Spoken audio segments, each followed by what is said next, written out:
Inflation is rising.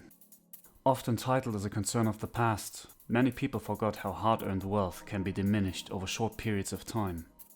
With the aftermath of the pandemic and the following supply chain crisis, the ongoing war in Ukraine that affects the energy sector, and the presence of uncertainty felt by everyone, 2022 will bring drastic change to the world economy and the financial sector.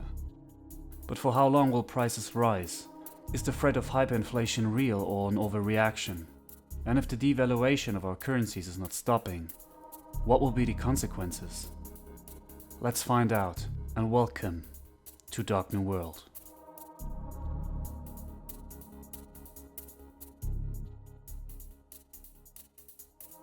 The world is just coming out of the pandemic. The economies of the world expected a year of normalization in 2022. Many experts believed that the supply chain crisis would be resolved and things would go back to normal, but the first quarter of the year showed us a different picture. Most people think about Germany in the 1920s when thinking about inflation. Back then, the German mark saw one of the most radical devaluation of a currency in an industry nation in history. In World War I, the German government decoupled the mark from gold in order to finance the war efforts. The German population was encouraged to trade in gold for war bonds. After a possible win for Germany, the spoils of war in France should bring in assets and wealth for the general population. But Germany lost and was forced to pay heavy reparations. By the end of the war, the mark has lost 50% of its value. In 1923, Germany was not able to pay reparations anymore, and as a consequence, France occupied the Ruhr region. The German government supported passive resistance and offered money to encourage the local population to protest against the French occupation. But by this point, the mark was losing value by the minute. 500 billion mark bills, high unemployment, and the collapse of the banking system was the consequence.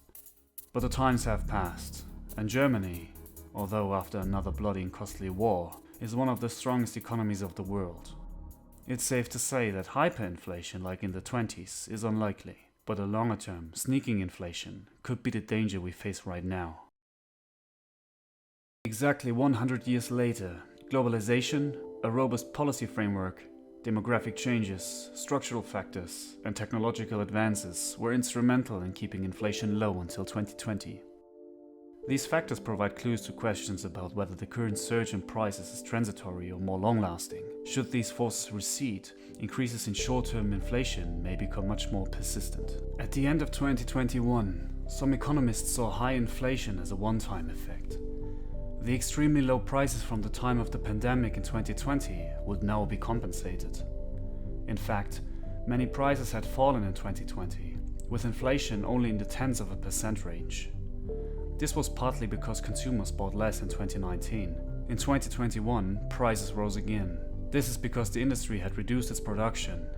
Now there was too little supply and too much demand. Many goods and services, such as building materials, became more expensive.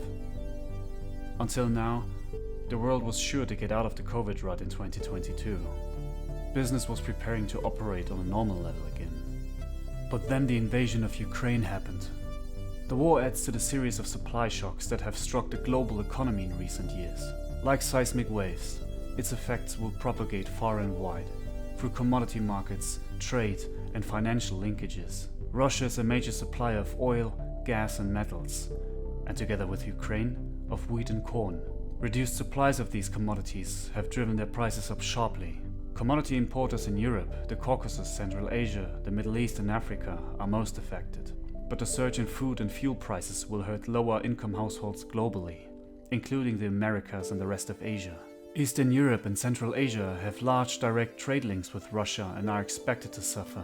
The displacement of about 5 million Ukrainian people to neighboring countries, especially Poland, Romania, Moldova and Hungary, adds to the economic pressures in the region. Inflation has become a clear and present danger for many countries. Even prior to the war, it surged on the back of soaring commodity prices and supply-demanding imbalances. Many central banks, such as the Federal Reserve, had already moved towards tightening monetary policy. War-related disruptions amplify those pressures. Inflation will remain elevated for much longer. In the United States and some European countries, it had reached its highest level in more than 40 years, in the context of tight labor markets. The risk is rising that inflation expectations drift away from central bank inflation targets, prompting a more aggressive tightening response from policymakers. Furthermore, increases in food and fuel prices may also significantly increase the prospect of social unrest in poorer countries. Immediately after the invasion, financial conditions tightened for emerging markets in developing countries. So far, this repricing has been mostly orderly, yet several financial fragility risks remain, raising the prospect of a sharp tightening of global financial conditions as well as capital outflows. On the fiscal side, policy space was already eroded in many countries by the pandemic.